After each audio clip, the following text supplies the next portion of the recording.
time here. How are you? Welcome to the welcome to the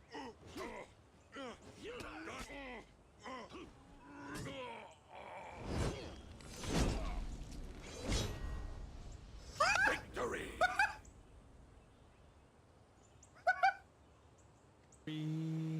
From the state of Ohio, I'm gonna hit a chestnut tree.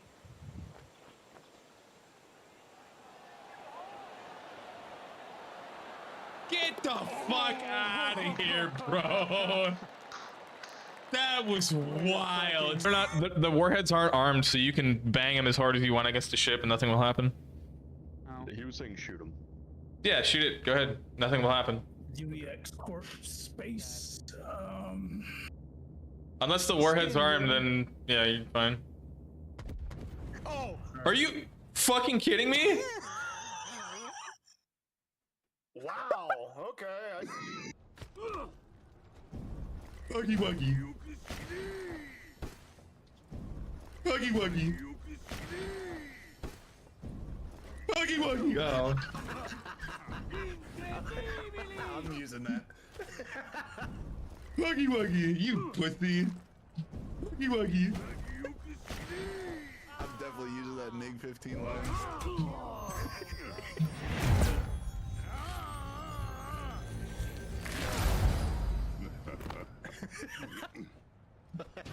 Victory!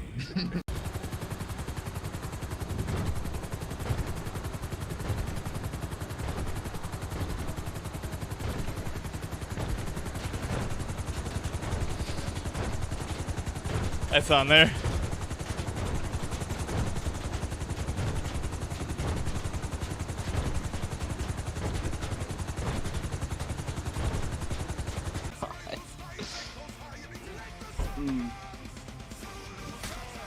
Will say, do not enjoy fighting the Lowbringer I that didn't. much.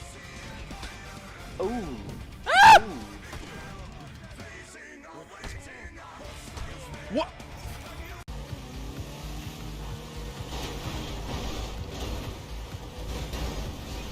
Ah! Oh! Okay, we got him. We got him. Oh,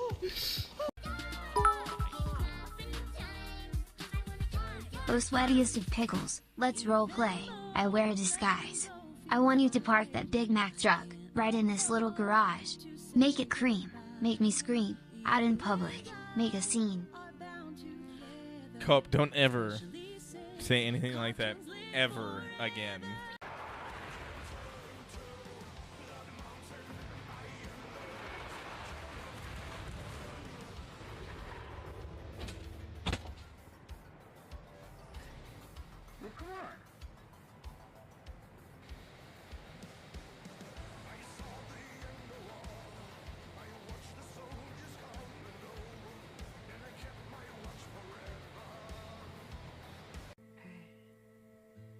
Alright, we're on the center. Oh fuck.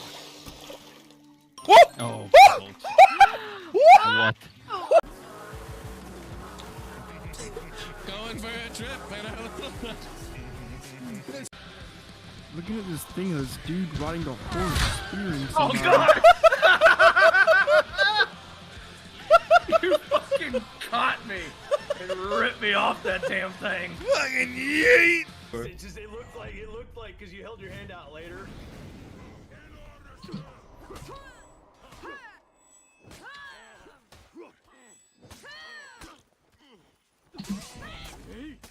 God damn, dude. Holy shit! I zeroed that guy, bro. Oh, he's here.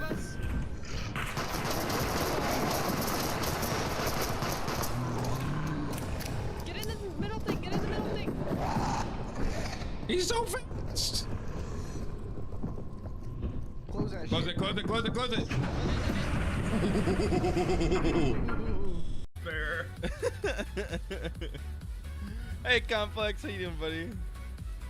The fucking Sarlacc that's gonna move into this goddamn pit.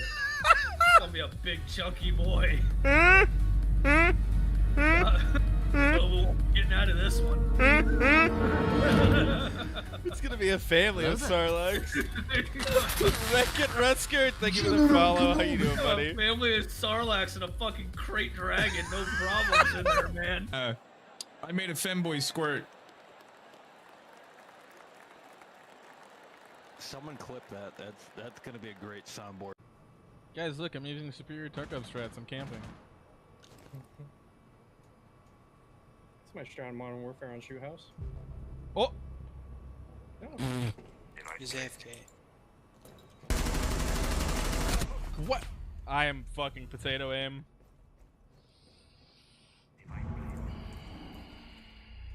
Bruh. One friendly remaining. Yeah, I potato. Like, what are all the aspects? Damn it, dude.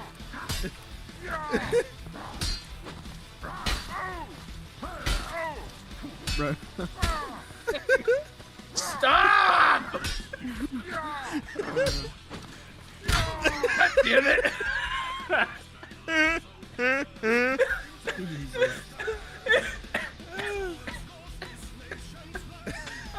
Oh, dude, he's in my fucking Harbinger.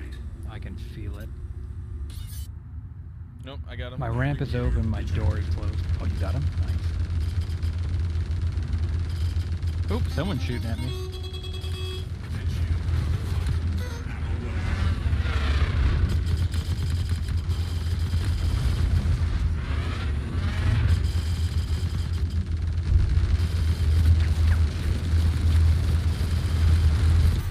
Oh no, security post Korea already read to me. I got him.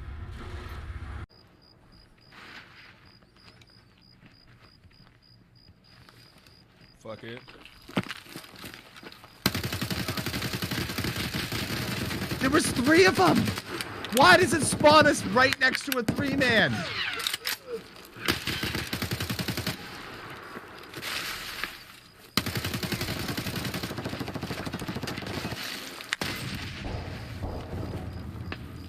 Did I really just body fucking 2 of them?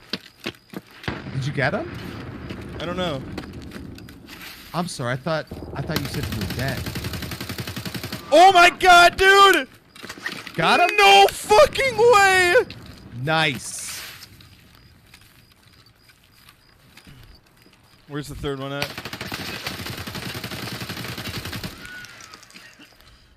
I'm gonna go get that sentinel.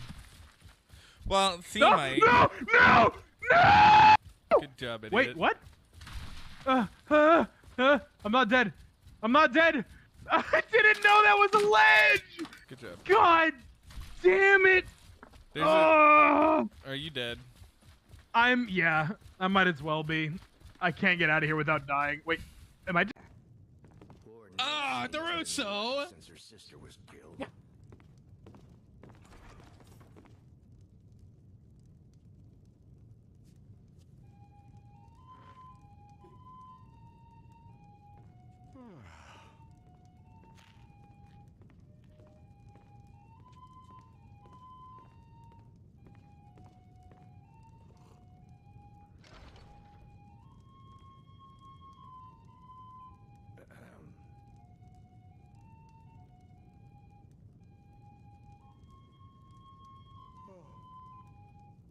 I always miss the people I break up with. I need to learn to aim better with my bow.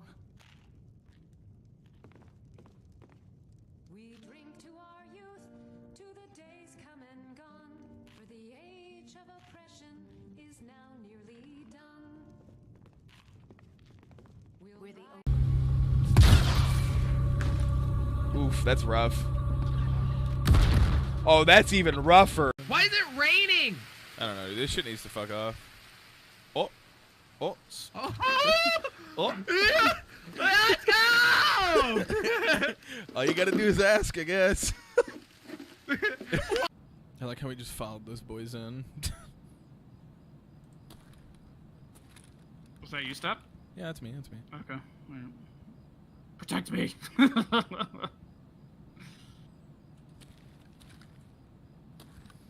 I'm watching. Oh. don't let him kill me. Where? AP-20 snipe. There it is. Wait. Yeah, right there.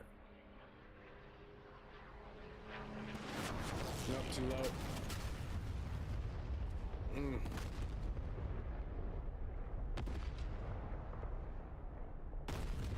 Good camera shot, though. No, that's a kill. Is that a kill? Yeah. Let's go, boys.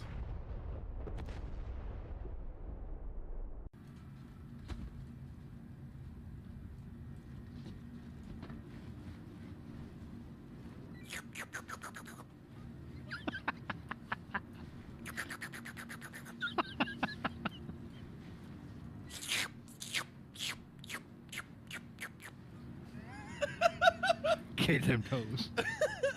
He's like, bro, what the fuck is wrong with you? Oh, he's trapped now. He's done. It's over. He can't get away. Hell, I'm gonna go up here and shoot people. Fuck. Wow. You're welcome. Go.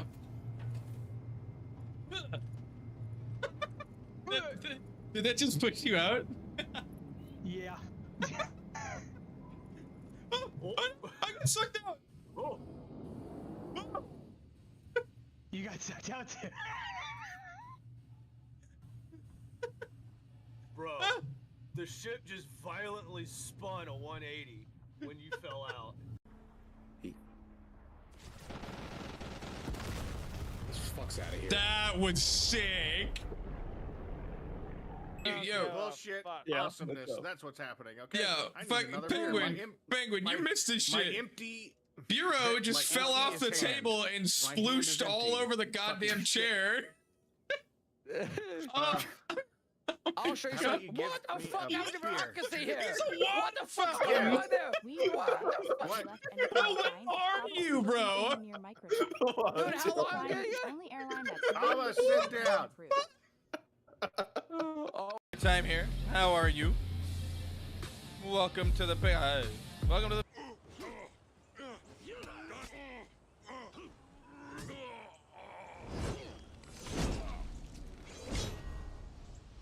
Victory.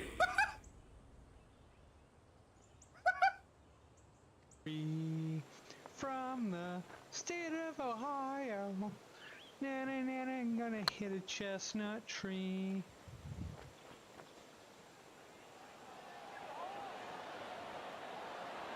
Get the fuck out of here, bro.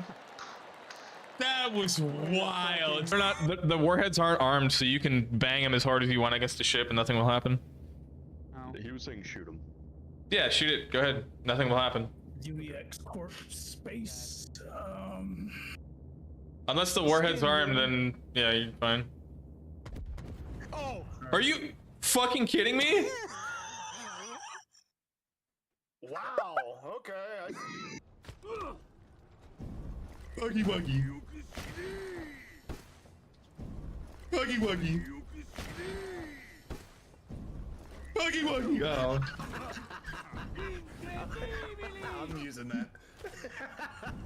Huggy wuggy, you pussy. Huggy wuggy. I'm definitely using that MiG 15 line.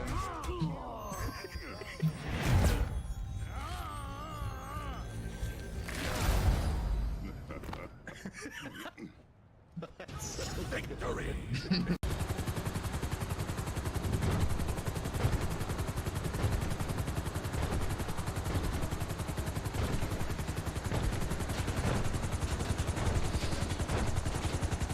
That's on there.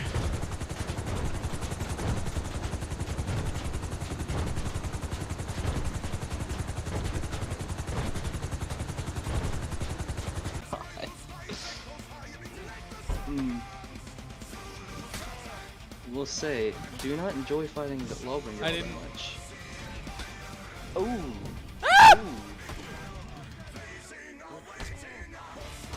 What?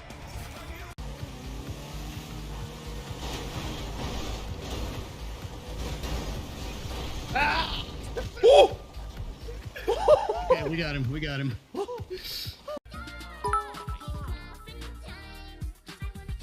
sweatiest of pickles, let's roleplay. I wear a disguise. I want you to park that Big Mac truck right in this little garage. Make it cream, make me scream, out in public, make a scene. Cope, don't ever say anything like that ever again.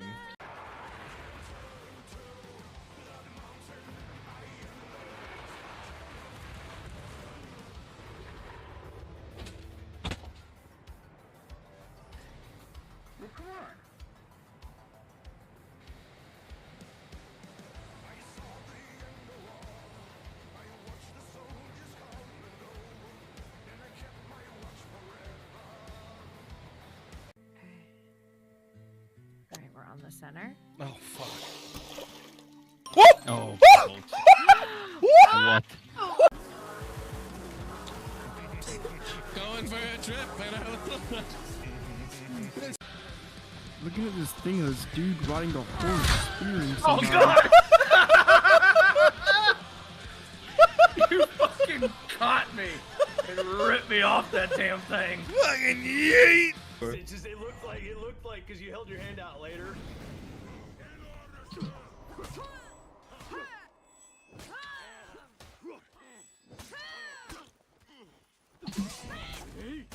God damn, dude. Holy shit! I zeroed that guy, bro. Oh, he's here.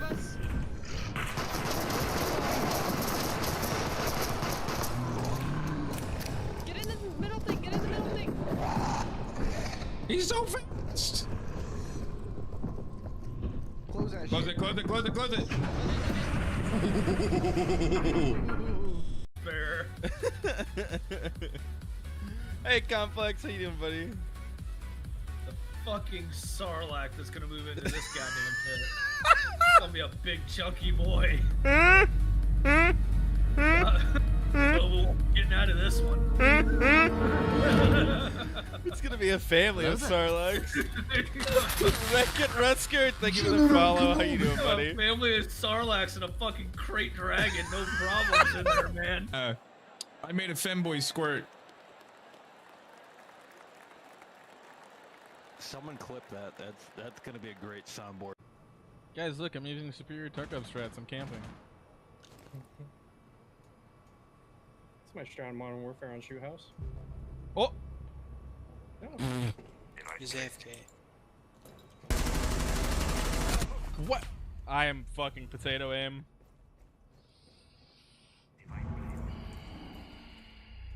Bruh. One friendly remaining. Yeah, I potato. Like, what are all the aspects? Damn it, dude.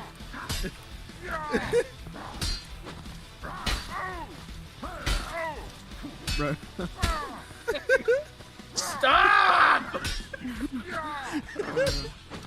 God damn it!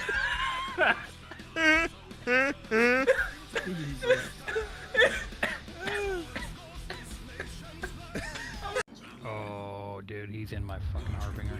I can feel it. Nope, I got him. My ramp is open, my door is closed. Oh, you got him? Nice. Oops, someone's shooting at me.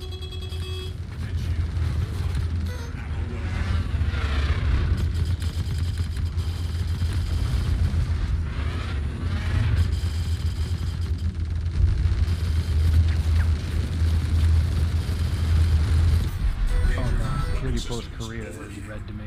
I got him.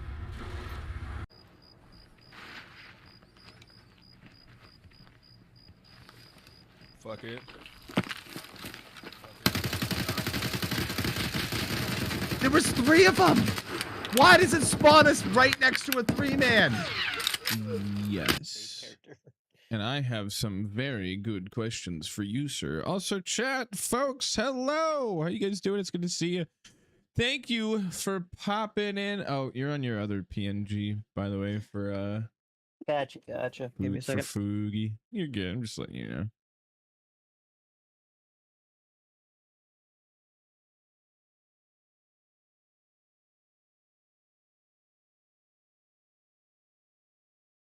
All right. I am also I'm gonna throw this guy in there. Okay, actually, fuck it. Stop getting ahead of yourself, pal. Put up the damn. Just finished up cooking supper? Heck yeah, what you snacking on? What's for din-dins?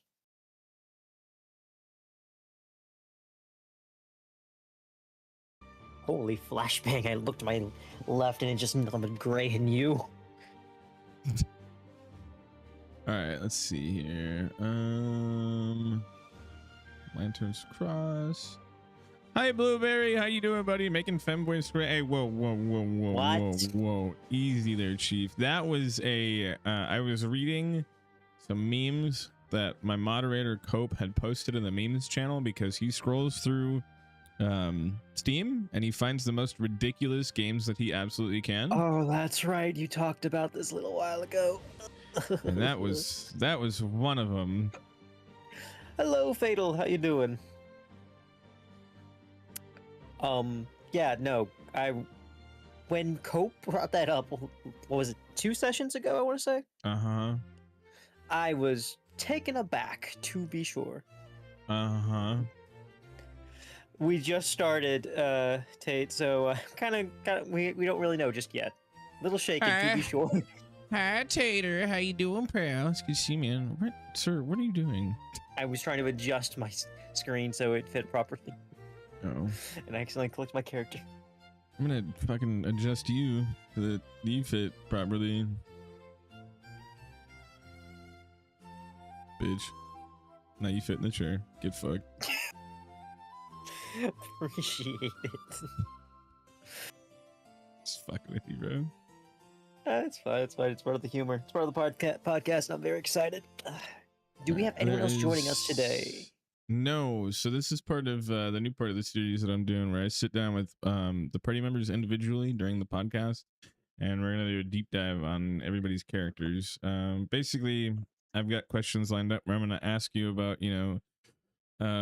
from where the character started to where the character's now, how the character's progressed, yada yada yada. I got a whole bunch of stuff lined up. I got some good stuff for you.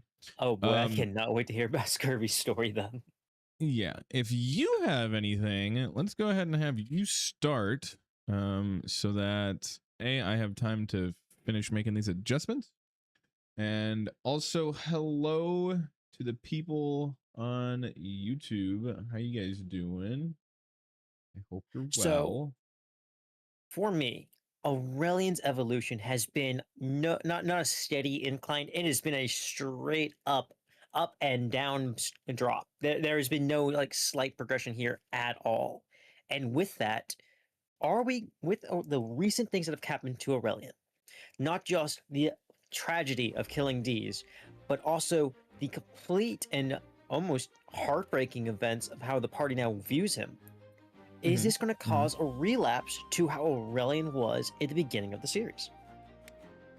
So I can't speak on that because that's really a you thing at this point. You see, I made the character, right? And I had an idea of what Aurelion was going to be, because originally Aurelion, right, was going to be a recurring for a few sessions villain that would pop in, gain the party's trust, turn on the party, and try to derail them, or throw in curveballs for the party. Now, what you ended up doing with Aurelion was completely out of the realm of what I thought was going to happen, and you having those heartfelt moments and evolving the character, and then ending up actually just joining the party. That was. Yeah, I mean, that was way different than what, I kind of had in mind, but I liked it. And, I really liked what you did with the character, so I just let you run with it. So I could partially explain that. When you pitched Aurelion to me, how I was going to be mainly interacting with Miru, or at least that was the intent, and doing a lot of cool background stuff, that was what really intrigued me about Aurelion. Unfortunately, upon first meeting the party, Deez had other plans. Yeah. There was no nice way to say it. Deez wanted to throw hands, and all right, can't really talk to Miru on a one-on-one. So I need to get closer to the other party members so they can trust me, so I can get closer to Miru so he can trust me and do the whole shenanigans. But in doing so, I quickly learned the party was in way over their heads. Not just with talking to the Concord, but also with what they were fighting, what they were doing. They weren't really sure what was going on. They were like, okay, we're kind of just a bunch of people that know each other. We pay for each other's food. We go around. We get cool story. That's it. Like, no one had a direction. And we see this when Aurelion asks Deez after Vorok had been captured. And I stop him in the hallway, like, wait, hold up. An Illuminati group has just captured 2 of your party members, presumably, and you just fought a fire demon and all these other things. You did not tell me this at all. He's like, well, you know, we didn't, but yeah, that's kind of what we're doing. Yeah. And that terrified me, because because my world, I've lived alive for 3 centuries. I'm aware there's a higher beings. I'm aware something else was going on. I was not aware just how close I was to that source or what these guys had encountered. And then we see a celestial, chained, bound, being mutated even. My character.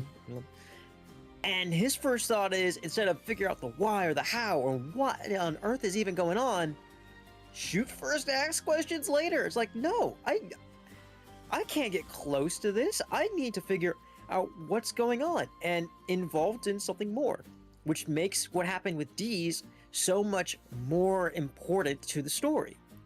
Also, thank you for everyone that is checking in. Hey, Minnie. Hey, Dark. And I'm focusing back on Aurelion killing Deez. This is the biggest plot point of the story so far, in my opinion, because this not only creates a divide in the party, this creates a very, very important point in Aurelion's story. He was gaining friends. He was learning to not just be a villain, he was learning to be a hero, a legend. He went from being the first, the only student, or no, the first, what did we have? The final student. The final student, that was it, thank you. The final student, the man that could do just about anything, who had lived hundreds of lives. Well, don't forget, the reason that you gained the nickname the final student is because of the way that you had left your master and Miru. Exactly. Like, again, he was intended to be the villain and was quickly turning into a hero, a good guy. We see this with trying to defend the people, with his actions at the shrine, how he spoke out against the violence and the actions of the party. And then later, we see how he was trying to be there for the party, how he tried interacting with everyone, getting to know who they are.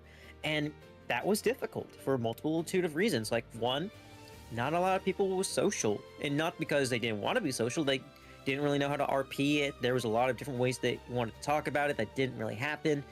Again, we see this with Miru, Deez, even Scurvy, who is really coming to his element now and talking a lot more than most of the party.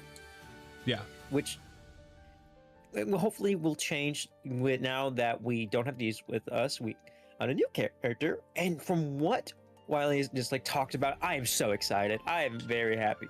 I am super duper excited myself. I really like the idea of the character that he has. I really like, and I helped him kind of clean up the backstory and you know, flesh it out a little bit more. And man, there's gonna be some very fun interactions. One of my favorites that I'm very much looking forward to is there's this interaction that's about to happen with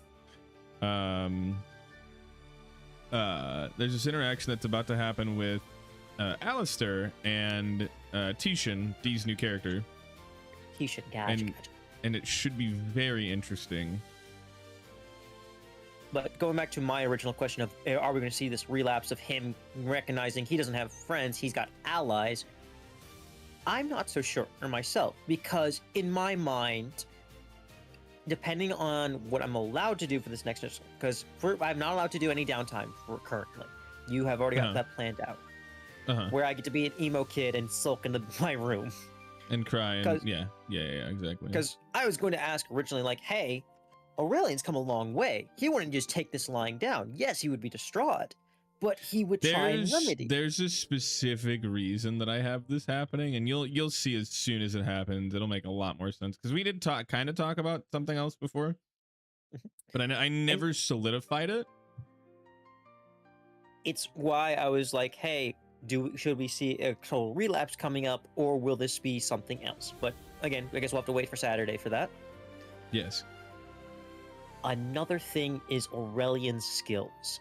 We've seen this person go hand to hand in like a monk, cast spells like most powerful sorcerers out there. I'm not saying wizard because wizards are a lot easier to kill. And then go to a paladin, and then go to a spellblade, but they haven't been able to use any of their spellblade abilities. Yeah. Will that affect Aurelion as a whole later?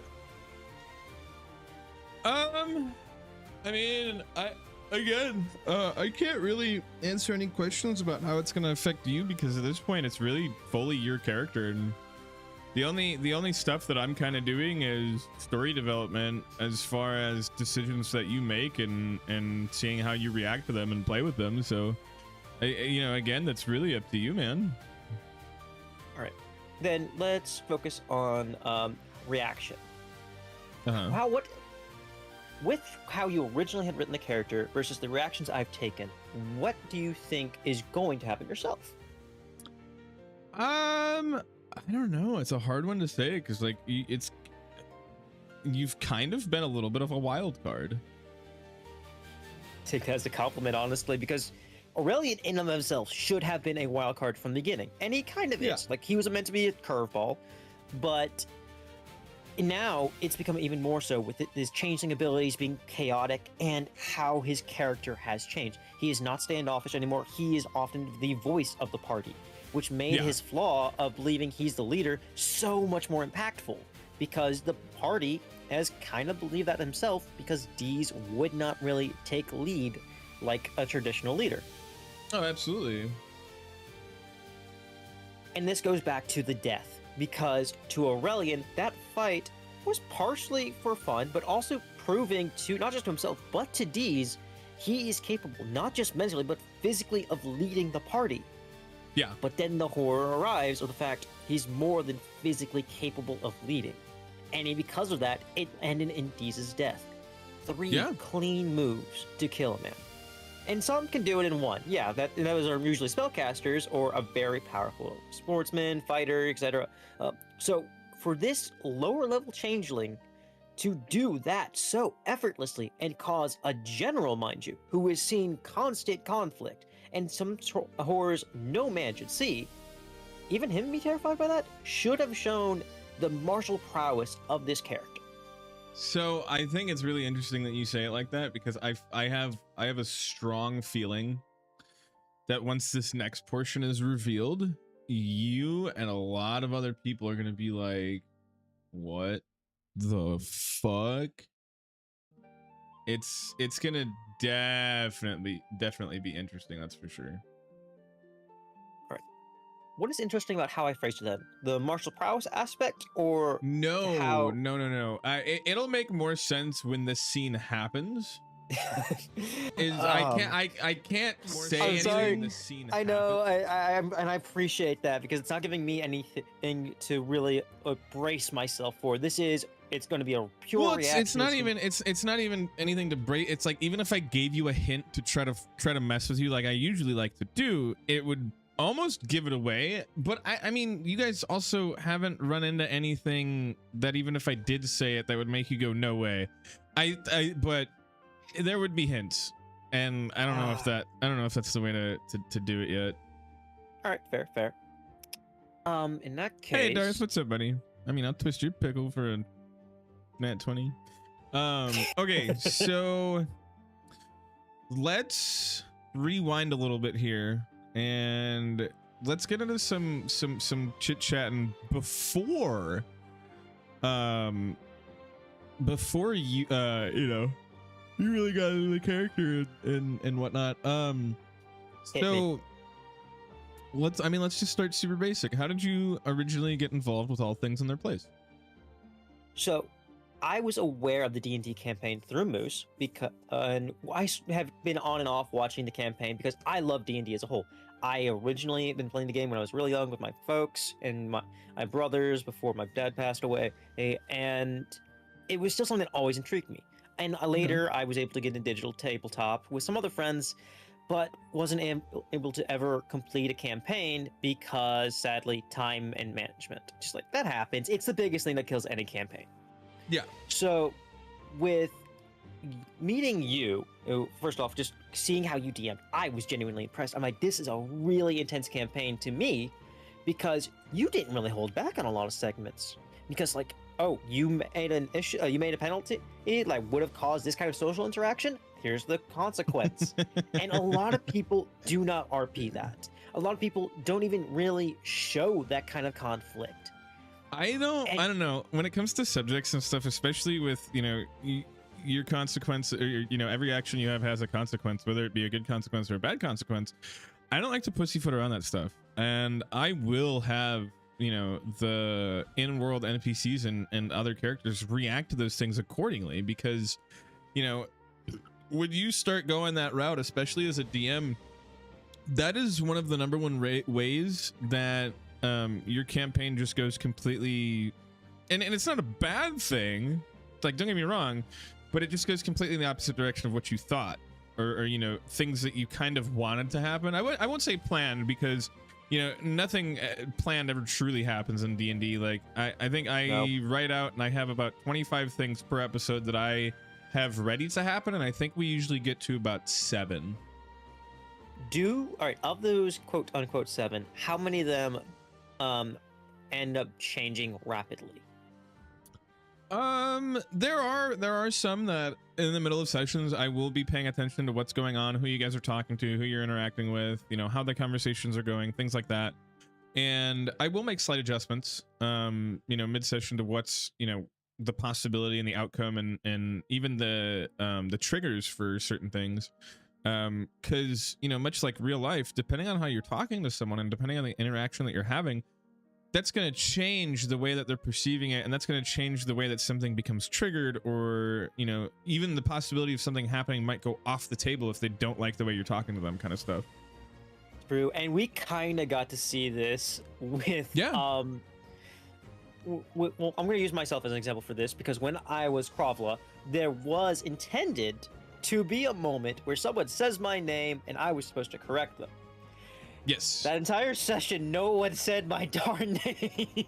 Yeah, that entire 10-hour session, mind you, chat, not a single person said Aurelion or Aurelion Kethros, and I was like, huh? No one addressed me at all, but I had addressed plenty of the party.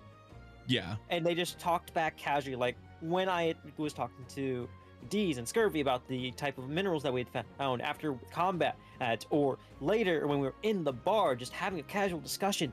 No one, not even the bartender, after we were ordering drinks, because at the time someone else had spoken first. So it made sense for them to not address me in that manner. So, okay, I guess my next question would be, what did you initially think of the campaign and the Thornecrest company?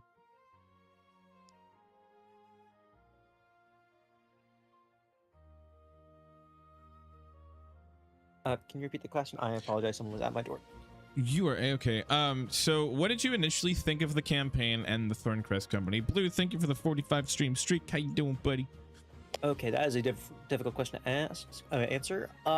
I was very mixed. Not on so much the story, because the story I thought was brilliant. Like, there is this political intrigue. We have this Illuminati group that we aren't fully aware of. We're encountering magical and religious beings. Like, this was something that a lot of D&D campaigns have, but they weren't usually introduced in this manner. Usually a lot of them are cut and dry, easy to follow, a couple of good RP moments here and there, usually a little bit of extra flavoring. For this to be as much of an history as it was, and for a lot of the party just to not be fully aware, because a lot of the time I felt they were being dragged around. I'm not trying to be derogatory, but at the same time, it's like there was a lot of things that could have been, or at least in my opinion, should have been asked, but they dragged around Dragged around in what sense? Like me moving them forward, or their other party members just kind of dragging them around? I would say both in that regard. Take the first contract they did with the caravan. They were supposed to investigate that and find a particular box. For that, well, no. The first contract was not to find a particular box. The first contract was to find out what happened to the captain's men, and then also to find the Duke, who they didn't know at the time was the Duke. He was just some random lord that was talking to them in the tavern, and he wanted them to retrieve 9 bolts of his very illustrious fabric that he was supposed to have delivered. And that was the very first contract, and that's when they found the caravan, but they didn't know what the caravan was. The contract to go find the hidden compartment with the box of things, that came from Boran Ironwell, the smith in town, and that came later. Okay. But with that, if I remember correctly, because again, this was almost 7 months ago now. Is it almost 8 actually? Now that I think about it. Yeah. A lot of the party wasn't really engaging. So when one person suggested it, they're like, okay, yeah, that makes sense. Let's do that. Yeah. And a couple of murmurs, and then you kind of went from there, or like suggesting things in tangent. Well, because at that time too, it had been established that a lot of the people that were playing were newer, so I was just kind of like keeping things rolling and suggesting stuff so that there wasn't a real silent stalemate. But I would never outright tell them what to do. It's why I'm like, it's kind of been a mix of both. Of the one party's member said something, you had also suggested something in tangent, like, hey, you could also do this if you wanted. Yeah. This is not like that kind of stuff. I'm fine with. I think that's a great thing to do, especially for newer players. It did not change the fact that the story probably wasn't progressing in the manner it needed to, because I'm fairly certain 60 to 70% of plot hooks kind of unintentionally got left behind. So yes and no. There were a lot of things that did get left behind, but at the same time, I did recycle a lot of those things and make them more prevalent later on. But at the start, I also kind of didn't really expect a lot of people to, I kind of felt like one person would suggest something and everybody would kind of follow. Because that's usually how the very beginning of a campaign is. You have, you're kind of unfamiliar with how everyone's going to play and interact together, and nobody really wants to make the first move because no one wants to feel like they're like stealing the spotlight or whatever. So the start of a campaign usually is pretty slow, and it can be pretty rough depending on how familiar everybody is with everybody else. And for this particular group, most of the people didn't really know each other. It was all people that I had personally reached out to and asked if they wanted to play a character. Okay, all right. I was not actually aware of that. I thought. Yeah, no. It's not like this was like a friends group where we all like hung out and game together all the time. No, these were people that I had played separate games with at certain points in time. I felt like they'd be a good fit because we had nerded out about D&D stuff at some point. So like Susie, for instance, I used to play Baldur's Gate with her every Monday and Tuesday. And we did that for months. I mean, we put almost 158 hours into a campaign on Baldur's Gate. That's a lot of hours. And then Moose, I played For Honor. That's how I met Moose, was through For Honor, and I hung out with him. And I liked his vibe, so I was like, and he told me he was big into D&D, so I had invited him. Ian's I met through the last stream team that I was on, and we ended up being good friends. Kind of helped him get back into Star Citizen and stuff, so that's where I knew him through. Metal, again, through For Honor. That's same thing with Toxic and Wooly. Those guys were also through For Honor. I had expressed interest in wanting to be a part of a D&D campaign, so I was like, fucking send it, let's go. And then Mink is probably the one that I've known the longest. And he was originally just supposed to be an NPC. So Mink, I met almost 11 years ago at this point. We met during the alpha in For Honor, and we've been gaming together ever since.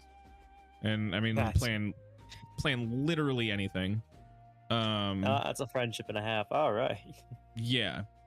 And then there were other various people, like Brofet. I had talked to him, and actually the character Alaric Valen was specifically handcrafted and made for him, and he was supposed to come in and play that character at some point, but scheduling and life happened, and unfortunately he wasn't able to.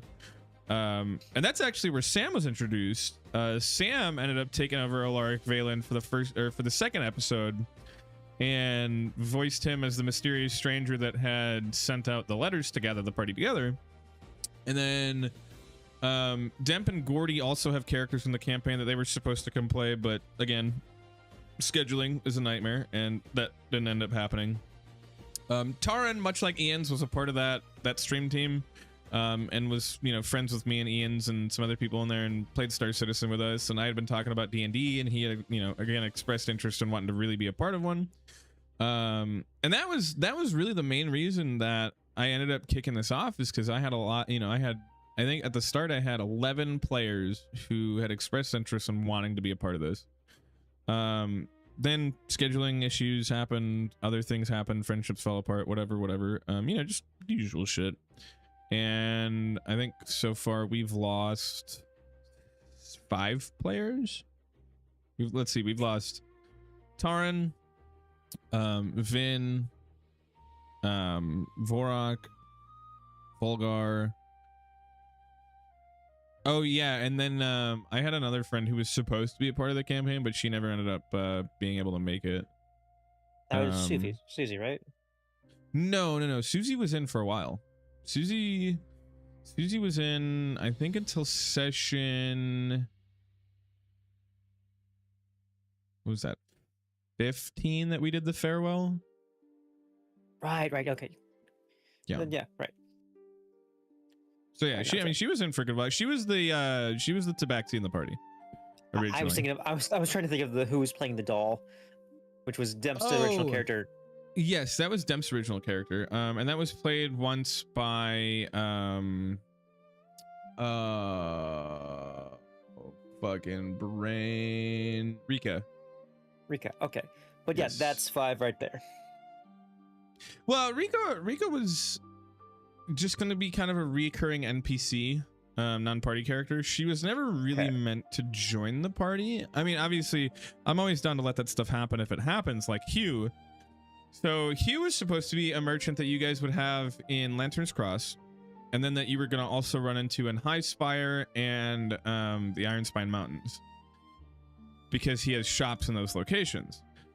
But you all decided to invite him, and actually it was the day that you joined was the first mission that first adventure he had went on with them, where they invited him to come help because they needed extra swords for the rumors of whatever was happening in the tower, and they promised that, you know, he could find gold and treasure, and they shanghaied him, and they fucking brought him to lunch, got him hyper drunk, and then just brought him with him. Wow. Okay. And the rest is history. Yeah. I forgot about that part. I knew that he was coming along originally for the money, but I completely forgot about the drinking. Yeah, I didn't ever intend for him to actually be a party character. Human was originally just supposed to be a very interesting shopkeeper that you guys had run into and would have recurring, you know, meetings with. So the whole basis behind Hugh, right? Hugh is supposed to be this funny, eclectic shopkeeper that has this weird shop of almost useful knickknacks. His name, Human, comes from the fact that he's a kobold that thinks he's a human. And the local towns just don't have the heart to tell him that he's not a human because they love him. And you all ended up failing your perception checks, so it just kept going. And even to this day, you all think he's a human. And it's hilarious. And I think if I had to say, Hugh is probably one of my favorite characters in the entire campaign. I definitely know a lot of the party members feel that way as well. And I know. Yeah, I was gonna say, I know a lot of the chat loves Hugh, and I think a lot of it has to do too with the way that Minx brought that character to life. He's done such a good job. Like, an eclectic ass, almost Ferengi that is a kobold that thinks he's a human. Like the way that Mink does his voice too, that's exactly how I would expect him to sound.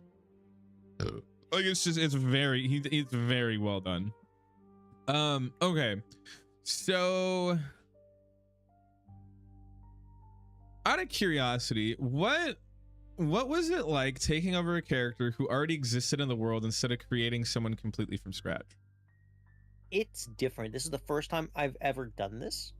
Yep. And when I was looking over the sheet, the traits, and just like what I was supposed to be, I was admittedly a little intimidated because I'm like, okay, this was very controlled, very neutral, very stoic. And I was like, I can be that.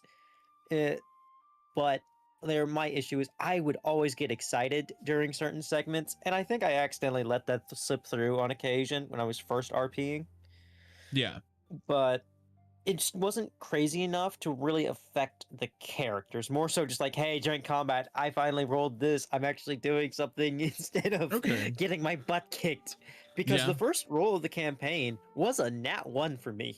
Yes, it was. So follow on question for that. It being a pre-made character, you know, a character that I made, did that make it easier to roleplay? Or did it make it harder?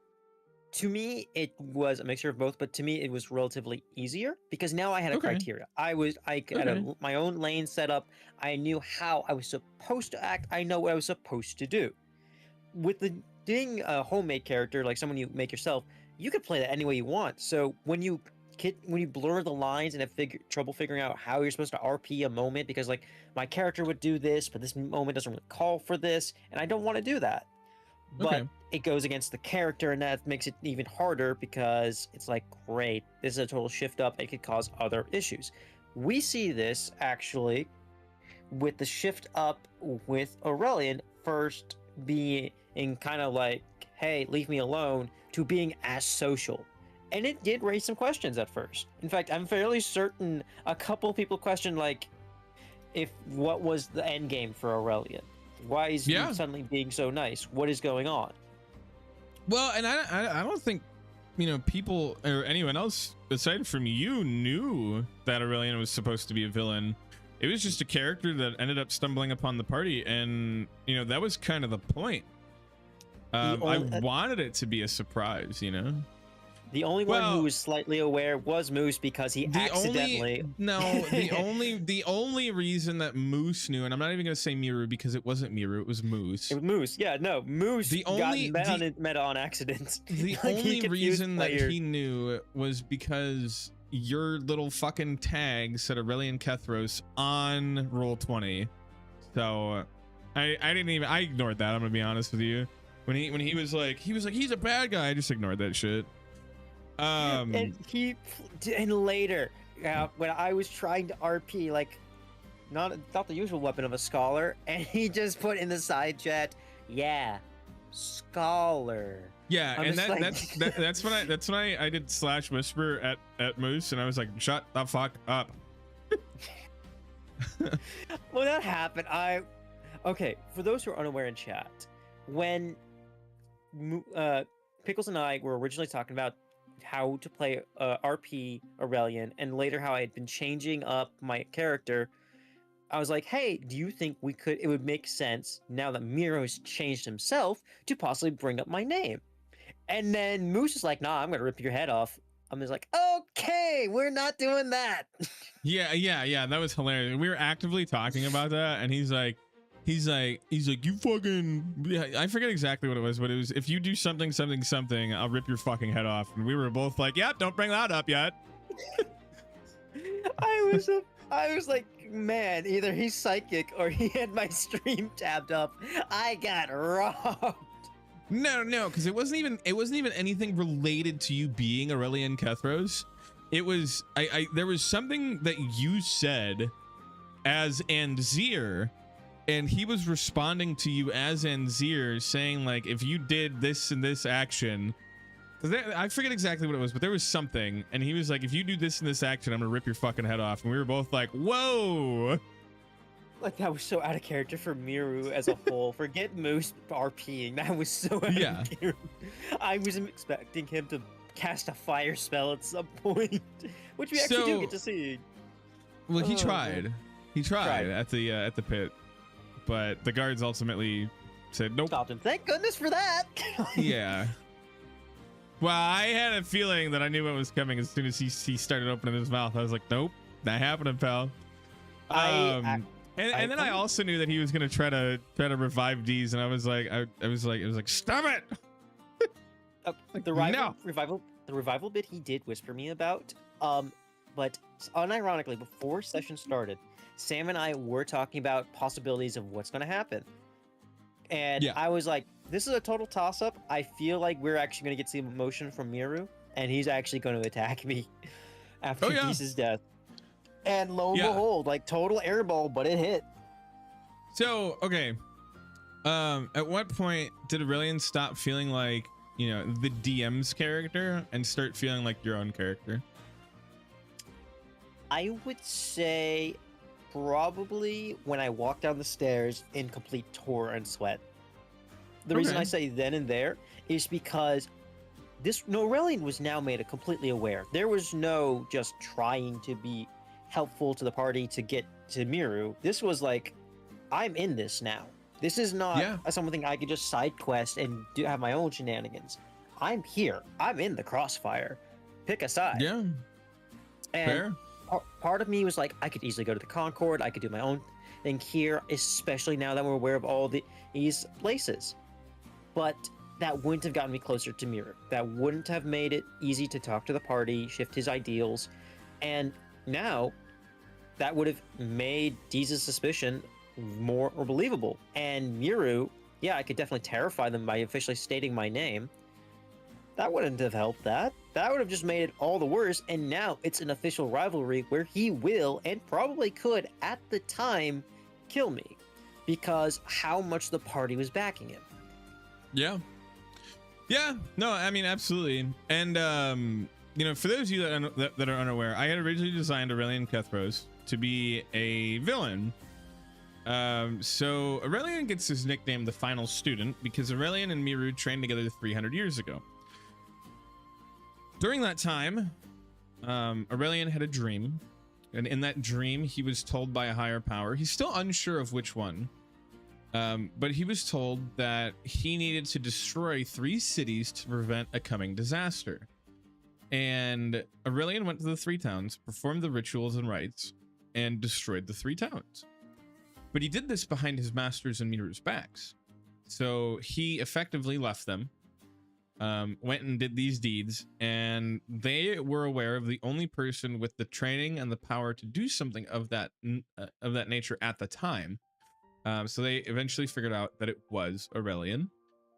So from that point forward, after they split, the name Aurelion Kethros was something that terrified Miru, to the point that if the name was spoken aloud, it would freeze Miru in place and make him unable to move. And that was the original plan. However, once he got into the Thornecrest company and he started adventuring with them, and they started sharing, you know, meals and conversation and yada yada yada and getting more personal, he realized that he actually wanted a family. And that was kind of the route that Lucy started to go with the character, and I really enjoyed it. It was fun to watch it develop on its own, because it started to feel less like a linear character and just another character in the world that was naturally growing, and I liked that. And it only got reimbursed later with changing the Krovla, who had memories of his own family, who was trying to be a father to Volgar. And we did have some really good RP moments for that. It is a shame that Volgar did eventually leave shortly after, but it still reimbursed that familiar setting. And that is definitely another one of my traits. I do want to eventually settle down. I do want a family. But I also still believe myself to be a leader. I still like to drink tea instead of coffee, which is weird, but whatever. So, okay, when did manipulating or infiltrating become wanting to belong with them? I would say shortly after we You know what? Actually, no, those sewers. I was originally thinking like towards when we just rescued Volgar because I realized how close everyone was to each other, and that was still something I had never experienced as Aurelion. Aurelion had always had allies. He had never had friends, and his one family member was missing, gone. Okay. Now, and that just completely got strengthened when I got to see everyone was willing to do for goodness gracious, Calvaris, because we literally went headlong. We didn't come up with a plan. We were like, our friend's in danger, let's go get him out. We walked into enemy territory without a plan, and we quote unquote were sneaky but weren't, and we almost awakened a terrible monster because I don't remember what it was in the other part of the dungeon, but we didn't go down there. Thank goodness. Yeah. Okay, has there ever been any moment where I revealed something about Aurelion's past and you thought, oh fuck, apparently I did that? Okay, so with the towns, because this was not originally cleared up in too much detail onto what I did, and that was kind of on purpose. Yeah. So when we started flushing this out, and I realized just how much of a terrifying individual I was, I'm like, oh my goodness, this is why Miru is afraid. This is why everyone would be afraid and want to kill me. Not just because Miru was part of the family. Miru knew I was a monster and had seen firsthand what I was capable of. And this got reinforced again later, not through the transformation, but just how quickly I was able to do DPS, just how quickly I could put a chunk into somebody and just have them on death's door. And during one of our first combat sessions, when we were fighting the assassins, I got 2 hits, 2 solid hits. That was my first nat 20 of the entire campaign. Yeah. And in 2 attacks, that assassin was dead. His face literally melting in my hands, which from an RP perspective, like really cool, but also that's terrifying to know that someone can do that. 100%. And I don't think the party realizes how much damage I was doing to a lot of the Concord units. Yeah, the Concord had resistance. That doesn't mean they can stop 5 attacks at once, especially if they're all relatively high numbers. Yeah, no, 100%, dude.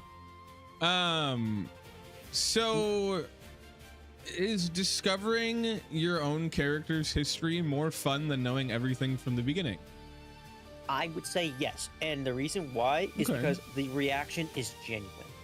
Yeah. Because I'm not completely aware, and with Aurelion's memory now being altered and only one thing being confirmed true, technically 2, and we're not even sure on that second part being the fractures as a whole,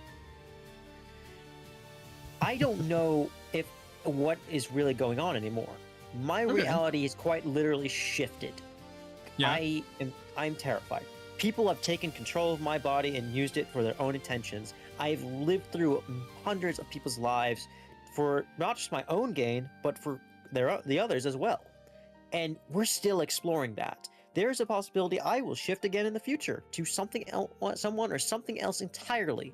And this will have either A, impact the campaign drastically again, like Krovla did, or it's going to freak everyone out when they change to Savannah. Because genuinely, Deez and Scurvy, they were appalled, like, okay, this isn't new, but at the same time, that was nasty, man. Get me a drink. Yeah, that's fair. So, okay, with all the things that happened to Aurelion, you know, training with Miru 300 years ago, abandoning Miru and your master, destroying the 3 towns, you know, and then the act ultimately earning you the name the final student. What does the final student mean to Aurelion at this point? It is a mark of pride and shame. Okay, why pride? You've got to understand, this man was trained, when he was training, the lesson was that to hold back a little, to show mercy, to be kind. But that was also a flaw, because ruthlessness is mercy upon ourselves. We also have to be willing to do what mothers would not do for the sake Yeah. of not just their own peace, but peace of an entire continent. You Okay. can't let the enemy fester for too long. They will grow under you, and that is when we see fallout. We see this with the Concord as well, because the king, to our current understanding, was not aware of what the Concord was doing trying to get to the party. I don't think he still is.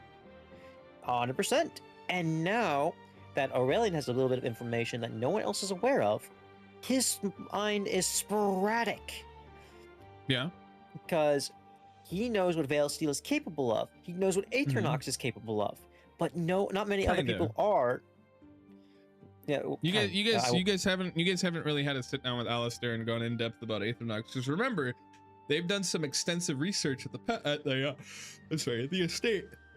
Yes, and some of it I'm aware of. I'm more knowledgeable of Aethernox than most of the party at this point in time. Yes. But I am not the leading master subject yet. I do intend to do more research on that later. It's what originally I wanted to discuss with downtime activities at one point, but at the same time there was just so much going on, and like it made more sense to do other downtime activities. Like, hey, I gotta train Umbra. I gotta be more social with my party. I gotta prepare myself not just mentally but physically for the fact that I am going through several changes. I'm trying to be a father. I'm trying to be my own person. I am trying to be so many things. And that is the beauty of Aurelion. This is an individual that does not know any certainty but one.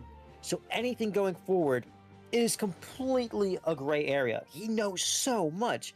It's like murder is terrible, but there's a point where murder has to be done. He knows it's wrong to lie, but the truth needs to be kept in tangent, as well as the white truth, or white lie rather. Like, there is a point in time for everything, and he knows when that is because he's experienced those times before. But he can't do this alone. He is strong. He is capable. He can't do it all alone, which makes when he became a paladin so much more impactful, in my opinion, because he was given the ability to do it alone for a little bit with a deity. And although sadly he couldn't roleplay the instances, or at least my dice rolls could not back me up. The ideas were there, the dice were not. Okay. And that's kind of why it's a shame that RP versus in-game rules, because I absolutely, man. Especially when we closed the first fracture, Savannah leaped into action, did not care about what was going on around them. They were brave. They were determined to not let this tragedy befall something that becomes so beloved to them, as not just to them, but to the party. Yeah. Like, this was their home. They had made memories here. And without a second thought about themselves, they sprung into action. They put the lantern at the ready. But that's when everything started going downhill with the dice rolls. We started with a 24 out of 25. There was no modifier. That was a beautiful number. Nat 1 off rip to follow it up. One of the things that I do also try to reinforce, and I kind of tried to during the whole fracture thing, is, you know, I've made it apparent that I appreciate rule of cool more than anything else, as far as like when combat's happening. So one thing that I would continue to encourage you guys to do, try to be as descriptive as you possibly can be, and you know, try to be like different and unique. Don't just be like, I walk up to him and I swing my sword. Like, I want to do a fucking fight as well. Try to do like a backflip or something. But you know, if you guys really get into the descriptions, 9 times out of 10, I'm willing to wave a shitty dice roll and be like, yeah, it's gonna happen anyway. Fuck it. And I wanted to do that a little bit with the fight with Deez, because I'm a tabaxi. I have a tail. I have all these other factors. I wanted to use my tail to kick sand in the face. I wanted as a master swordsman, because that's essentially what Aurelion is, because he's trained as a monk. He's got paladin knowledge and all these other skill sets. So wanting to parry, deflect, do all this other moves was perfectly in line with Aurelion's character. Oh, absolutely. The dice rolls did not back it up. I don't know, man. You guys did pretty good on that fight. You guys were pretty toe to toe. You guys were. I wanted to say I probably should have won that a little bit faster, but that second at 20, that first at 20 for me, but second of the fight definitely made it clear. Yeah. Okay, so I have 3 questions. These all go hand in hand, and while you think about it, I'm gonna go grab a drink. So, A, does Aurelion regret destroying the 3 towns? Does he regret abandoning Miru? And which weighs on him more? And I'll be right back. Alrighty. Ooh, this is a tough one, chat, but I've got my answers.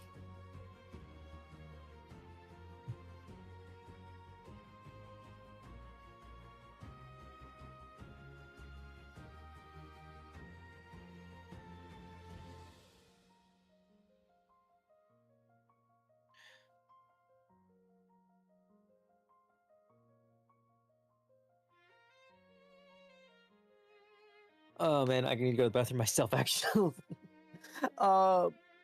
Chat, tell Pickles I would BRB myself because I need to use the bathroom. I can hear you. You're good. Oh, perfect. Do yo thang, chicken wing. Thank you, thank you.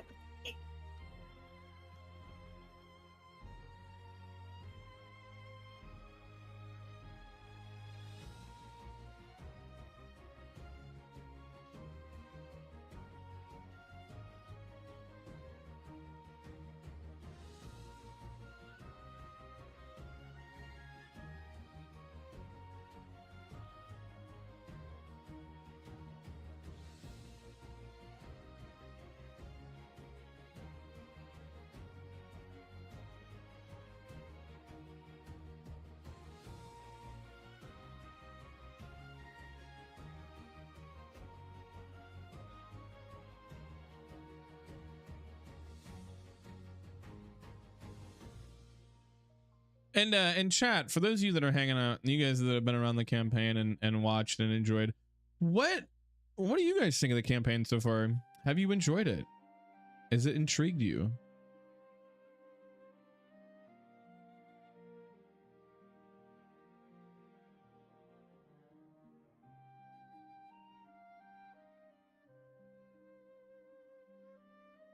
Right, and we back. Trying to catch up on the YouTube side. Oh, that's go. Actually, how is YouTube going for you at the moment, Pickles? Like, how's YouTube chat? I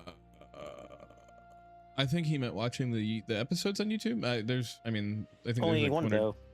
There's like 1 or 2 people. Yeah, I only have 1 episode up on YouTube right now, but that's the one that was 9.5 hours. Fair enough.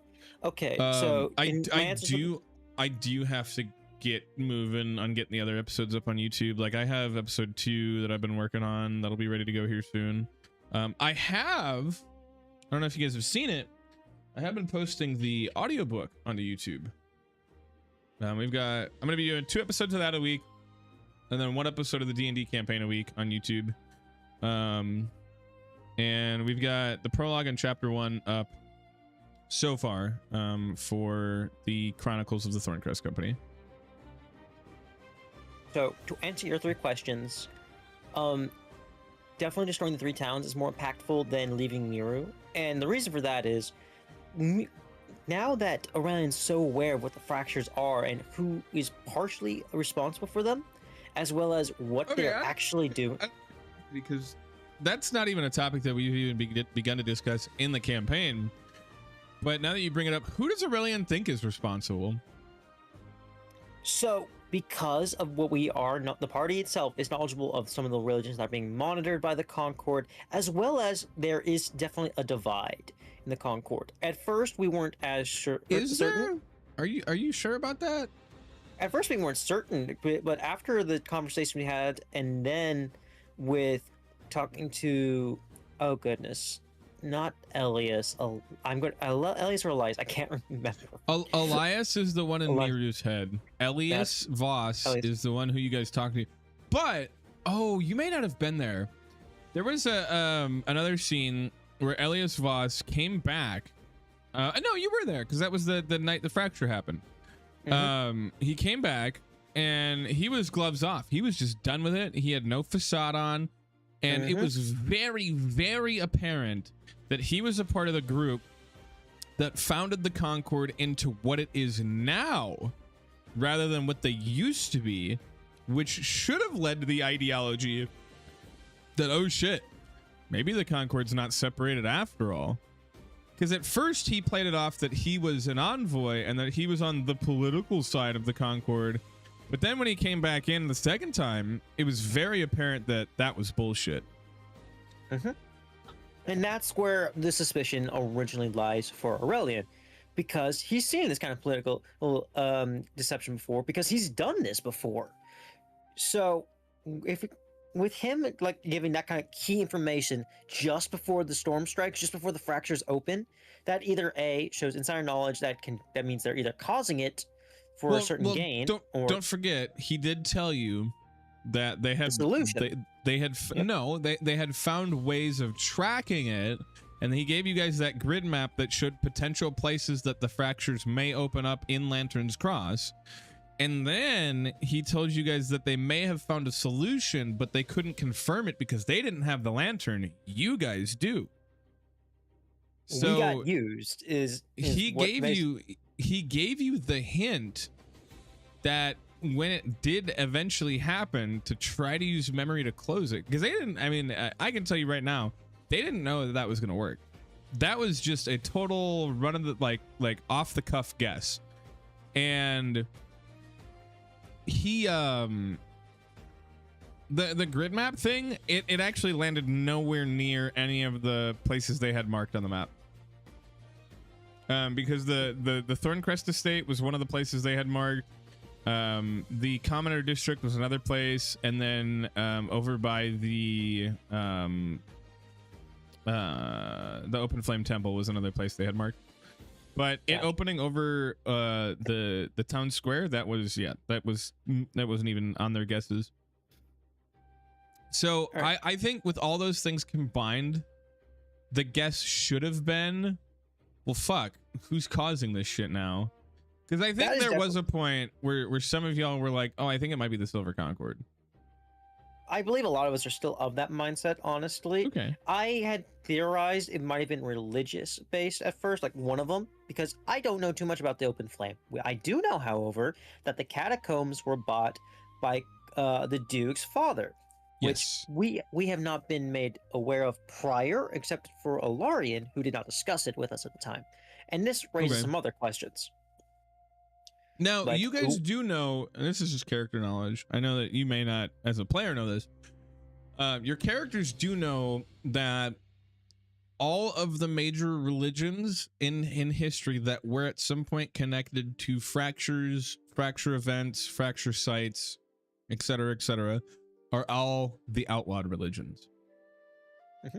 We see this with the Raven Queen's religion, and we see this with a few others, and that's what kind of made me very curious about the religious aspect, and especially with Doc's appearance. And this is getting reinforced now that I'm aware that the Raven Queen's religion is outlawed, and with Doc's presence being as both welcomely received by some but feared by others. I was genuinely suspecting that at one point, but I also suspect of the Concord, because what do they gain by giving us this information? Exactly. Other than being used except being used as a test subject, which we know. So I think they might be under the mindset right now that, all right, well, fuck, if we can't get our hands on the lantern to try things, we might as well give them things that we can't try because we don't have it, in hopes that they might try it, you know? Because I think the one thing that has been clear throughout is that the Concord's main focus has been trying to close these fractures. I mean, as you heard from Garrick Hale, their primary goal when they were in fucking Ashwater, when, you know, you did the rite and the ritual, was to close that fracture, but they couldn't, so they fought the monsters the best they could and tried to evacuate the townspeople before the town was ultimately swallowed by the fracture and erased from history. Which is another interesting detail about those monsters. Ashford. We don't actually have much information on the things that are coming through the portal. Because it's not important. Oh, okay. I was going to say, like... It's just a flavor thing. It has no impact. Well, there goes that mindset then, because I was under... as a player... I mean, let your character still have that mindset. I'm just saying, for me, it's just a flavor thing to add like a danger sense to the whole scenario. Okay. allow me to phrase it like this, because for Aurelion, who is aware of the different impacts different religions can have, and now us dealing with potentially different planes of existence, as well as just these creatures, particularly the main BBEG, you're just fighting small copies. That's actually a really cool idea. That's a cool idea in of itself. Shut up, fandom. You're supposed to tell him. God damn it. But Aurelion was under the impression originally, like, hey, with the Concord being able to manipulate not just memories, but physical appearance, these could also be terrible monstrosities that could also be connected to other religions to combat them. Yeah. And so that was like, all right, which dimension would this be connected to? Which religion would this possibly be associated with? So you guys did get a hint at that. I don't know if anyone picked up on it. With Elias having that moment after Elias left, where he was like, wait, I recognize that face. That's me. Or what I would have been. Or what I would have been. Which should have led to questions of, because you know that the way that these towns have been being erased, they're not necessarily just being erased, but history almost seems to be being corrected into a way that whoever is utilizing or whatever is utilizing these things is manipulating it in such a way that it's to the way that they want history to be. And that could mean pulling pieces of history from other realities and placing it into one cohesive line of history. Making their perfect reality, which raises a lot of questions about Miru, but again, my connection with Miru isn't that strong, and I've attempted to get that to be built. I think it's a lot stronger than you think. Give me 1 second. All right.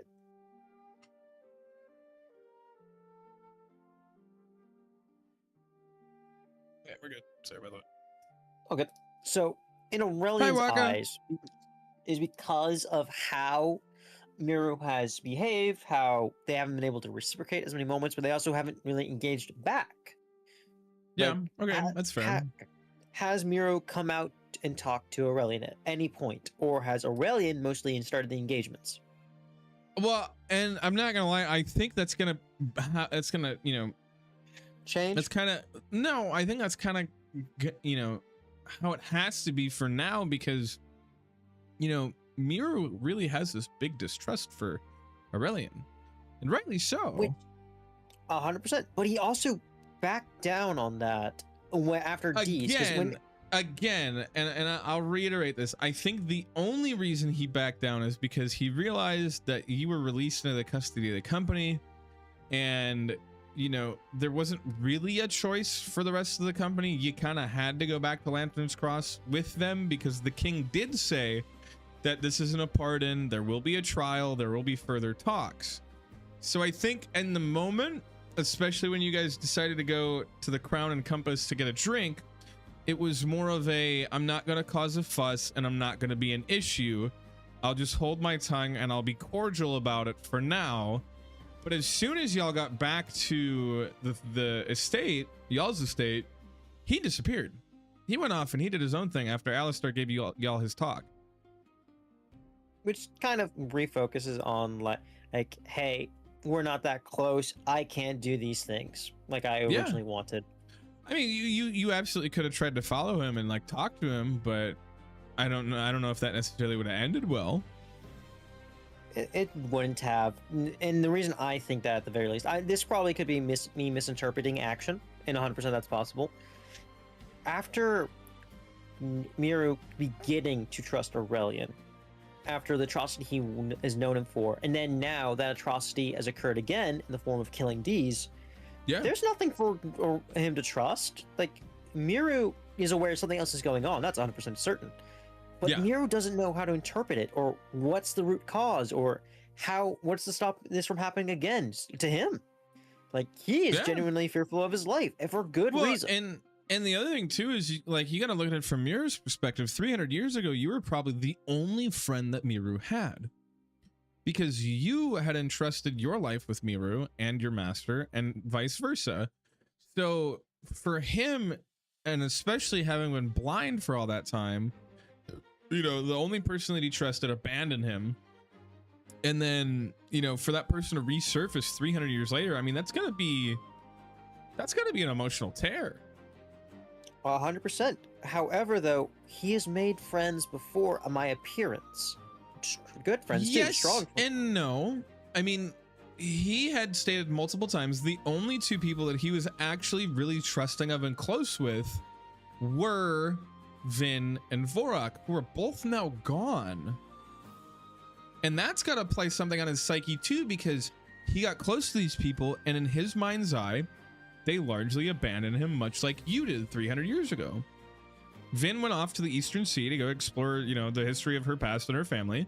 And Vorak went to go explore the Iron Spine Mountain complex because the arm pulled him there. And, you know, as far as y'all are aware, he has been captured now. Which definitely impacts like how Miru feels as well. Yeah, 100%. Especially considering we couldn't immediately rush to go rescue him. Like, we were not prepared. We were not. And then the last person that Miru knew from the old crew, you killed. So there's definitely a lot going on in his mind.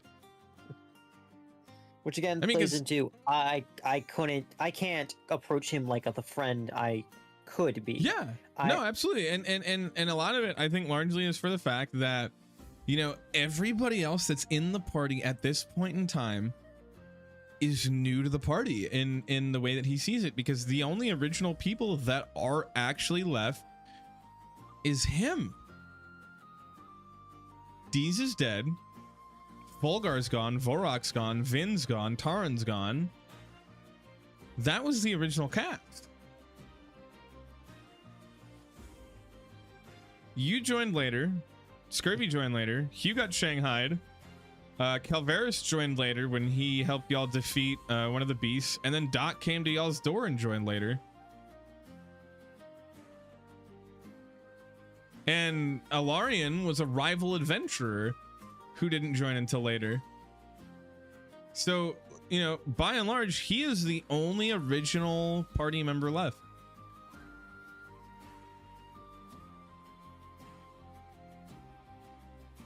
Which is another thing I would love to point out this campaign. This campaign has been brutal for everyone's psyche involved. Because there's an emotional cluster for just about everyone that has gotten character development. And go ahead. And I think with how mixed emotions are right now, because there is definitely feelings of, hey, would it be better just to lose him, get rid of him, possibly kill him if necessary? Because this potentially is not just a party threat. This is a potential threat to the entire continent, to Highspire, to everyone in this world. Who, Aurelion? Possibly, but as well as just like how everyone... and again, that brings me back to my point from earlier of just wait until what happens on Saturday. I think it's gonna really shock. I think not only is it gonna shock you, and I can't wait to see the look on your face when that shit happens, but it's also, I think it's gonna really shock Miru too. Because I think this might even bring up questions for Miru about, you know, 300 years ago. And there might be a lot to think about. But only time will tell. And we'll see what happens. I'm just very excited for it. So, as am I. Let's see here. Okay, from your perspective as being, you know, the player behind Aurelion, does Aurelion think they can ever truly return to what they had 300 years ago? And by that meaning you and Miru? No. No? The reason I say this is because of how much has changed. It's not just like the time frame of 300 years, because there are genuine people and friendships that they are so on and off that they'll just be able to pick up where they last left off. Yeah. That is not what has happened here. Okay. Miru has witnessed Aurelion not just physically change, but mentally change. In fact, during the conversation at the shrine, Miru himself felt shame that Aurelion was the one that brought up peace instead of violence for a solution before he did.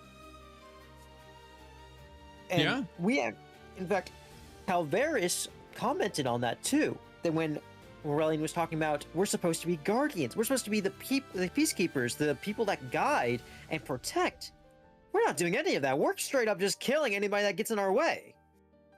And Miru generally felt upset about that. There is so much that has changed in both characters, and it's been great, but there is no way they're going to be able to return to what they originally had. Because they are no longer training buddies, they are no longer friends. They are adventurers. They are arguably adults, or at least young adults for Miru. Because his mentality is questionable. Because when he fused, he gained a little bit of maturity, but one could make the argument he is of a teenager's mindset and not a young adult yet. Okay.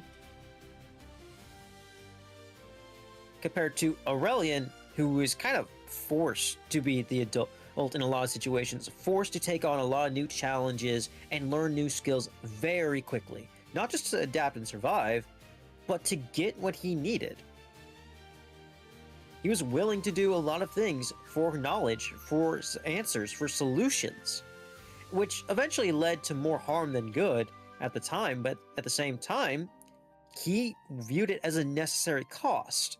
He threw part of himself away.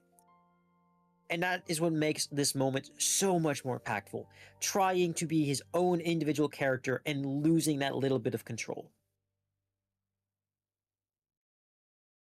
Yeah, no, absolutely. Absolutely.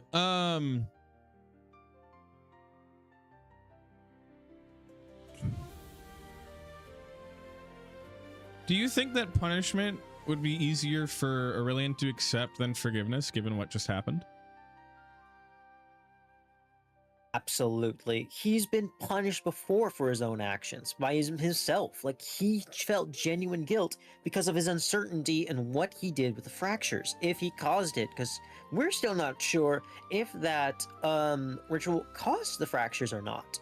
And he viewed it as a necessity at the time, but now that that has changed, now that his actions may not have been his own and something else may have occurred, he's uncertain.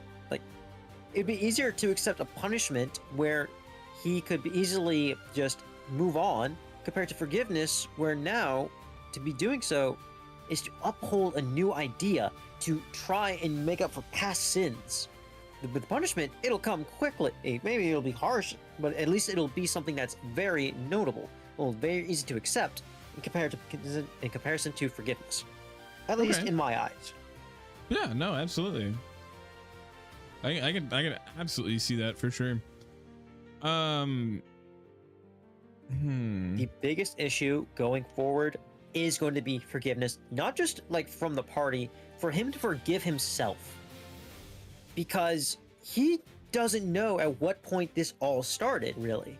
Yeah, he has the memories with Miru and the Master, but he doesn't really remember what he did in those other 300 years. He doesn't remember all the lives he took or experienced. He remembers a few key traits here and there, like, yeah, he can play a lute, and yeah, he knows how to swing a sword, cast spells, note down scrolls, maybe mix a potion. But other than that, it's straight up his life has been work. Straight up trying to chase something that may not be true anymore. Yeah. So, okay, so, 300 years ago, Miru watched Aurelion disappear and become the final student. Now, after they finally are beginning to, trust him again, Aurelion loses control, in Miru's eyes, loses control and kills Deez. Does Aurelion think that Miru is afraid of him again? Yes. Okay. I will say yes because of his interaction, but instead of being like these casual fear, like afraid of being what we originally had talked about, him just like freezing up, his fear makes him impulsive and aggressive. He is afraid, therefore he is completely emotional and wild. We got to see this when he actually uses the fire spell, something he's also afraid of. Miru is afraid of fire. He's a terrible phobia. He dreads it. So for him to start casting it as if it's second nature, or the intent to cast it as such, shows just how emotional and impulsive he is, thanks to Aurelion. Okay. All right, so I guess my follow-up for that would be, right, a dream warns him about a disaster. He acts, and 3 towns are destroyed. Aurelion experiences another disturbing dream. Something inside him begins unraveling. Deez dies. So, does Aurelion recognize the similarity in both situations? And do you, as the player, do I recognize the pattern of what's occurring? Because when you say unravel, the similarities, do you recognize the similarities in both situations? Mm-hmm. Not just the manipulation, but the impulse to desire to do good and having it go wrong. Because it doesn't matter if you have prior knowledge, things can always change. There is no guarantee something will happen. There is always a variable. So yes, I was aware that with these dreams and what was going to happen may happen differently. But to this extreme, no, absolutely not. I do see the similarities, but I still nothing could have foretold him outside of God himself, in this case the DM, exactly bar for bar was going to happen, and him have any idea. Fair. And fair now, fair. Now, for Aurelion's view on this, he's now terrified because, again, he's gotten to see bits and pieces of a potential future, but he's never been able to clearly see it. When he first got to the dreams, he was acting as a hero, trying to protect those by destroying the towns. That went so horribly wrong, and he now may be responsible for hundreds upon thousands of deaths. But he's not sure anymore because of Concord report. And now he dreamed about a fight that he doesn't remember. And because of that fight, he killed a friend. He still doesn't know where that fight came from. He may remember the muscle memory. He remember doing it at some point, but he doesn't remember to who. So it makes the question: is he kind of a psychic, or not psychic? What is the right term? Someone who can foretell the future, but isn't aware of all the facts. Not an oracle, but actually, would an oracle be technically correct in this instance? Sure. Yeah. Could be. All right. Similar to an oracle then, because every memory, every dream has had a very important impact on himself and story, but he cannot control it. He cannot control his foresight. He cannot control what will occur next. He can only attempt to control. And that is a struggle any man can have. You may have knowledge. That doesn't mean you can be able to control the whole situation. You can only control yourself. And Aurelion no longer has that control. Yeah, I mean, yeah, absolutely. So, do you think Aurelion fears that there's something fundamentally dangerous about him? About himself, 100%. Because he knows what he's capable of. He knows what he's gone through. And only he, outside of higher beings, is aware of what has gone through his mind, what he's endured, the lives he's lived. And now, that is a terrifying notion. Because, put this in perspective, chat. Across a few months, this individual has lived 4 different lives. Anzir, Kavla, Savannah, himself. And he's still not sure who he is.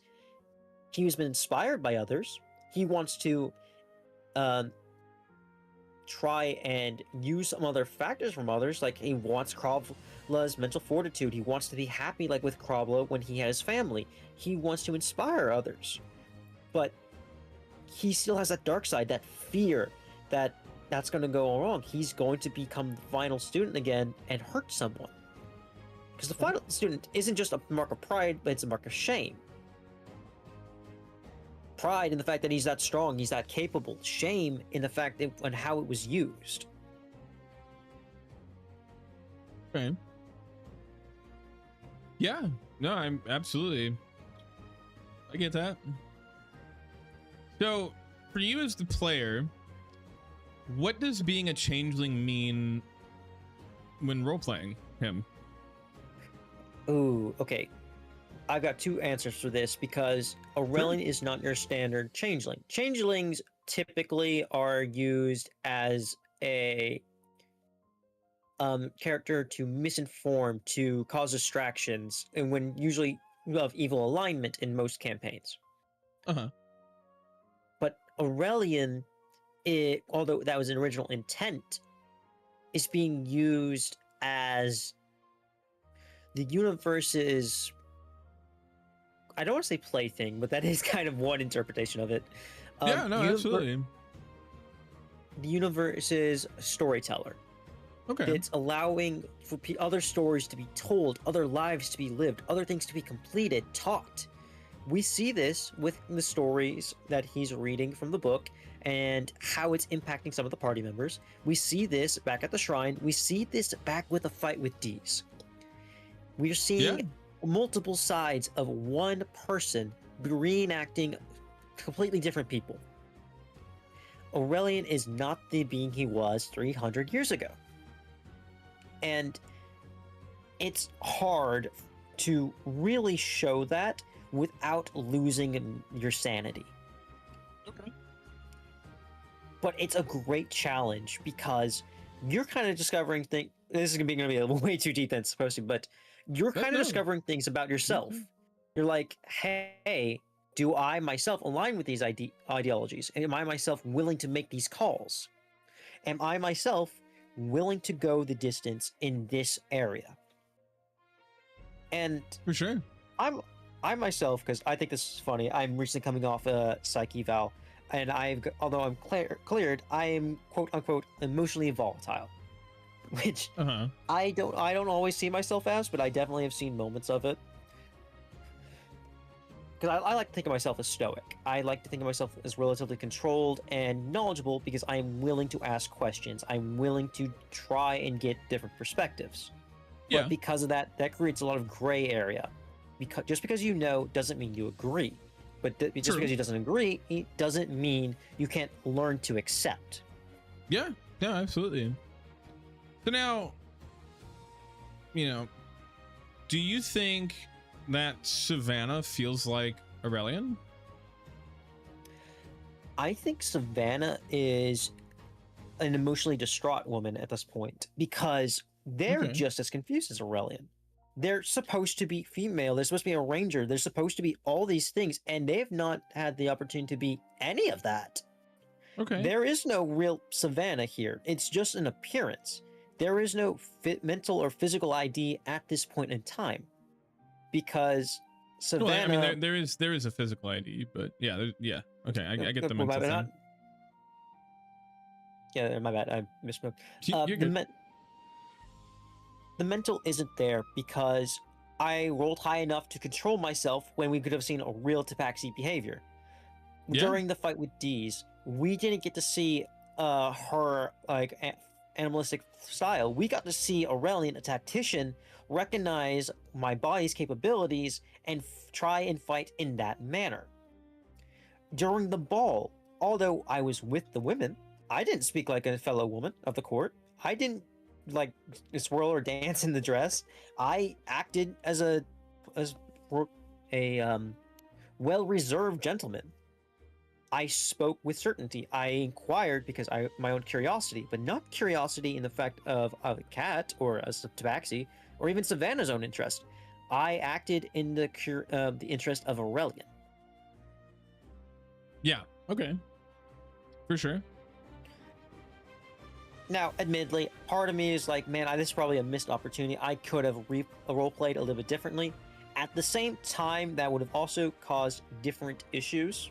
Because it's like, one, I would be role-playing a female, and I could be definitely acting in completely different mannerism. But also, I am not wearing the clothes of a woman, really, either. I'm wearing that of a ranger, of a warrior. I was wearing a suit at the time, for crying out loud. Fair. So, if I were to... I would be not just be going against the character, not Savannah's character. I'd be going against Aurelion. I would also be going against what's pre-established. Okay. Now, if we want to re-establish that Savannah is her own entity, then things will have to drastically change. Not just from mental, that is purely up to you, buddy. And that's definitely something I've thought about talking about, because it's like, hey, I myself as a person am perfectly fine of trying to RP this, try and do different things. Admittedly, it'd be awkward at the moment, but hey, we all get those like, hey, Savannah, why don't you just try and seduce this guy? Like, oh gosh. I mean, I definitely could, but at the same time, this is gonna get weird. It's totally up to you, man. So, what does Thornecrest mean to Aurelion? New beginning. Yeah. Because with Aurelion being the final student, and now being a core, well, previously a core component of the party, being an unintentional leader, even though he believed himself to be, and doing what he's done, learning so much, not just about himself, but the world around him, his enemies, his allies, the differences on how people view situations, all that gray matter again. And Thornecrest is giving him this opportunity to have his own unique family. Not the family by blood, family he chose. Yeah. Which is blood is... And he's losing that. He's losing that. He is almost completely lost that now. And that's why originally I wanted to ask about downtime, like, hey, I can't lose this. Aurelion cannot lose the one good thing he's got going for him. I need to strengthen my fortitude. I need to talk to my god, figure out what I need to do. Because for those who are unaware, after he changed the Krovla, he became religious. Like, he believed in not just the higher beings, he believed that this god was guiding him. And he wanted to imitate those things. It's why at one point I had asked, like, hey, could I have some of these small first level paladin spells to cast for certain RP moments, like lay on hands, bless, all this minor stuff that would have been impactful in the moment to everything else but the party. Absolutely. No, I get that, man. Absolutely. Who would you say Aurelion trusts the most at this point in time? Scurvy. Scurvy was the one person to speak out against the party and like, hey, we don't know what's going on. And we've seen that there's been a lot of mind switching and complete memory fuckery going on. For Scurvy to speak up in the manner he did, even though Scurvy is not as familiar with Aurelion, but he's more familiar with Aurelion than the rest of the party. Okay. And to me, that means a whole lot, because Scurvy himself has not trusted anyone easily. Has not shown a lot of dedication towards anyone other than himself and the coin. So for this moment, for him to speak out in the manner he did, vouch for Aurelion, that is impactful. That is notable. Hell yeah. What does Alistair mean to Aurelion? Alistair is a mixed bag, because Alistair is a watcher. He's seen so many things, and he's able to talk to Aurelion in a lot more in-depth manner than the others. But would you say that Aurelion almost views Alistair as a parental figure? Absolutely, because a lot of times Alistair has been a voice that has been more impactful, and not just from a story perspective, but as a RP figure to Aurelion. We go back to multiple times where, admittedly, I wasn't aware of it. We kind of freeballed it. When I was 2 foot and naked walking around the house, Alistair didn't care. He's like, he just let it fly. And he encouraged Aurelion to learn more, to be a better individual. And we got to see this on so many other aspects in the RP, and just how Alistair spoke to Aurelion specifically. Not as up the party, to Aurelion. Okay. Does Aurelion think that Alistair knows more about him than he lets on? 100%. We've gotten to see this with how he addressed Raphael, with goodness gracious, with Calvaris. I'm trying to remember the name of the goose. Skippy? Skippy, thank you. With Skippy, and just how casual he was about certain things that would have freaked everyone else out. In fact, it did freak others out. But Alistair was like, yes, no problem.